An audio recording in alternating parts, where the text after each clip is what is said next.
To all those people watching, I would like to remind everyone that this video is not made strictly for kids. It is for older fans and adults too. Enjoy the fucking video!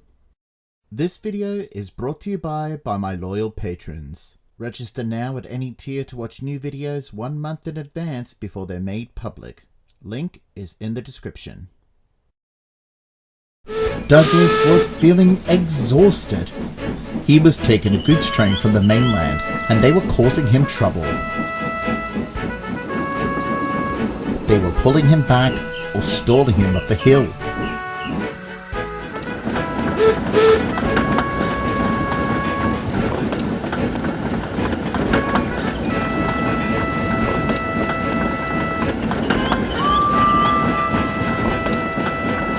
Oh, he sighed, what a day. Still, at least we're nearing Tidmouth, but I wish this run was smoother. I could have been on time today if it weren't for this lot. Can't wait to get rid of them. As he neared Thomas's junction, he saw the blue tank engine passing by with some empty trucks to the quarry at the end of his branch line. To Douglas's surprise, he could see Thomas's trucks were on their best behaviour. What the? How did he do that? He then saw a brake van passing through, looking at the trucks very sternly. Hello, Douglas. Hello, Thomas. He sighed as Thomas puffed away into the distance. I wish my trucks were like that.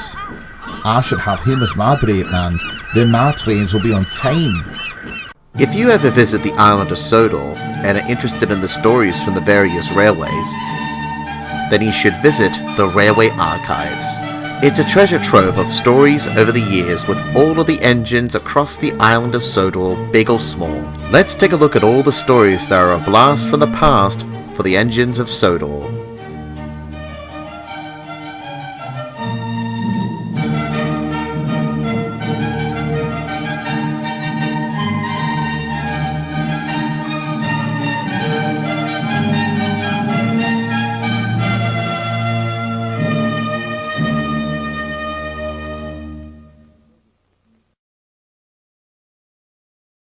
He soon puffed into the harbour yard just as Samson pulled up alongside.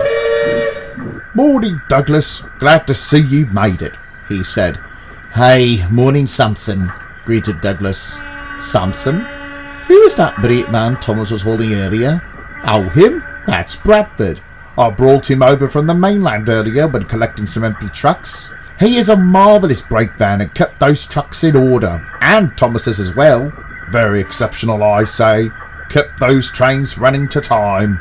Is there any chance that I could have him as my own? He asked. I would love to have him look after my trains. You could, but that depends on him and the fat controller. And he puffed away to collect Douglas's trucks. Later that day, Douglas was to take a trainload of goods to the mainland. While his crew was looking over his train to see if it was all secured, there were no spare brake vans available. Just then, Douglas saw Thomas puffing into the harbour yard looking tired and worried. Ah, Thomas, you're very late. Leave those trucks, go fetch Annie and Clarabelle, and get back on schedule. Yes, sir. Earlier, Thomas was held up by Bradford at the quarry due to a small rock being over the height limit, and with that, it had to be rearranged. This makes Bradford an overzealous brake van. But Douglas didn't know this yet as he thought of an idea. If you're not using a new brakeman, Thomas, could I use him, please? Be my guest, Douglas. His name's Bradford. Douglas was very excited. He soon placed Bradford at the back of his train and then ran round to the front ready for his journey. Okay, Bradford, ready to roll. But as Douglas was about to puff away... Whoa, whoa, whoa! Stop right there! Bradford shouted. What? What's wrong? You are going nowhere unless these mucky trucks clean themselves up. What? But these trucks aren't meant to be tidy. They are trucks. Oh dear, how sad, never mind. A dirty truck is a disorderly truck. Now onto the washdown. Hut, hut, hut. Move it, move it. Oh, sighed Douglas as he puffed away.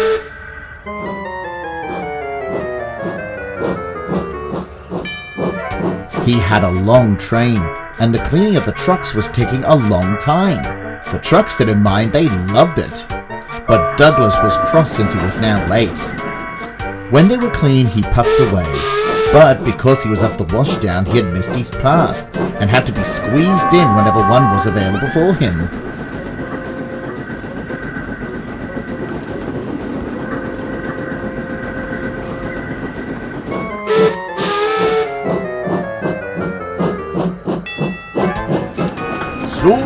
Slow down, called Bradford. So Douglas did. Speed up, speed up!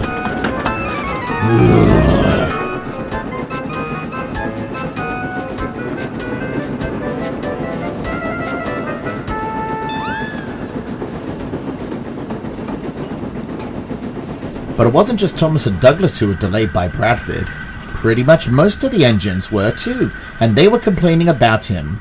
Bradford even told Scott what to do while he was visiting the island to cheer Gordon up. Douglas decided to ignore Bradford and began to take the usual breakdown instead on his trains. But without Bradford, the trucks began to act up again.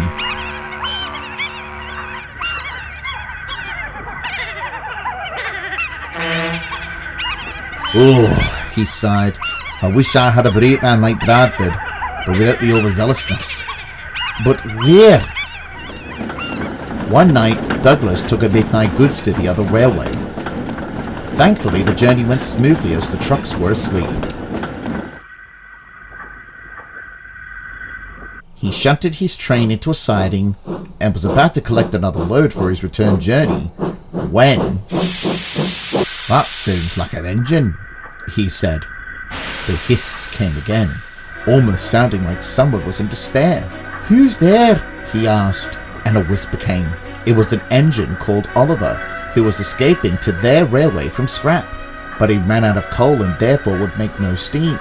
Douglas was glad to help him, and so, with Oliver's traction rods being removed, transit labels being placed upon, and chalking the word scrap over his body, they set off.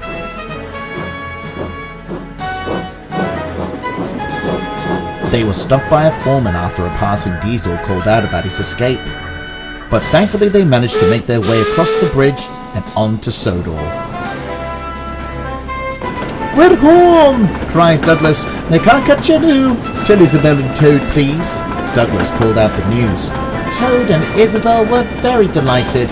"Oh, thank you, Mr. Douglas, sir." "No problem," whistled Douglas. The sun rose and Douglas and Oliver arrived at the works. He then thought of something. "About this Toad. Is he?" "Or your wish," said his driver.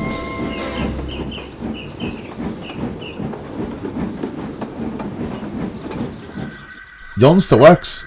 We won't slip in unbeknownst and find a place for Oliver."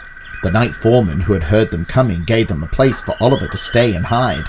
Oliver said goodbye and thank you as Douglas puffed away back to the big station with his return train. He then thought about Toad and thought how nice he was. "Much better than Bradford, I think," he said to himself. Later, Sir Charles Topham Hatt came to the works when he got the call from the day foreman. Oliver and his train were worried and hoped that he would give them a home. As indeed he did. "You are just what I need for Duck's branch line." Oliver was pleased.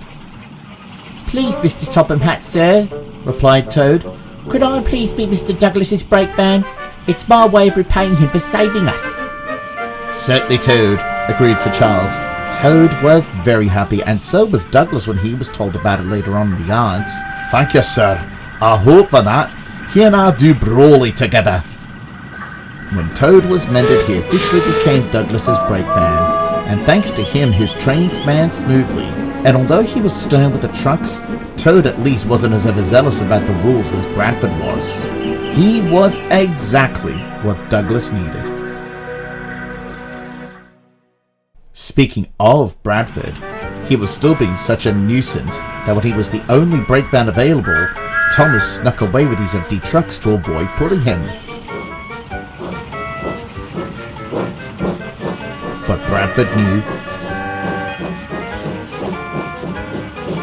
Thomas? Thomas! Hold on! You're breaking regulations! At the quarry he was collecting stone, but there were too many.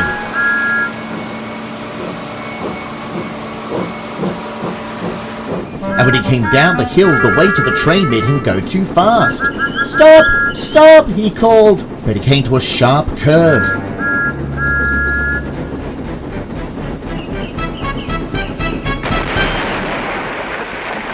Luckily, Thomas was safe, but Sir Charles wasn't pleased until Thomas told him about Bradford being a nuisance.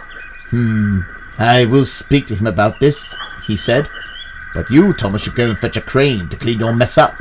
I hope you know better how silly it is to go without a brake van, regardless of Bradford. Yes, sir, and Thomas puffed away while Sir Charles went to the yard to see Bradford. But, sir, I was only looking out for the engines so they can stay safe. I understand, Bradford, replied Sir Charles, but your overzealousness for them had caused the engines to be late, and I had a lot of complaints about them from people who were expecting goods trains on time. I want my engines to be safe, but also on time as well. Aye, sir. Douglas puffed into the yard with Toad, ready to take another goods train. Here there, Bradford. You're right. Douglas, I'm sorry for my behaviour towards you. I promise not to be too overzealous with the rules. At least I hope to live up to it. I hope so. But perhaps Toad can teach you how to do that. It'll be my pleasure, replied Toad happily. We'll make a great team, Mr. Bradford. Bradford managed to become the firm but fair brake van. His trains ran to time, and the engines and trucks began to like him. All thanks to Douglas's brake van, Toad.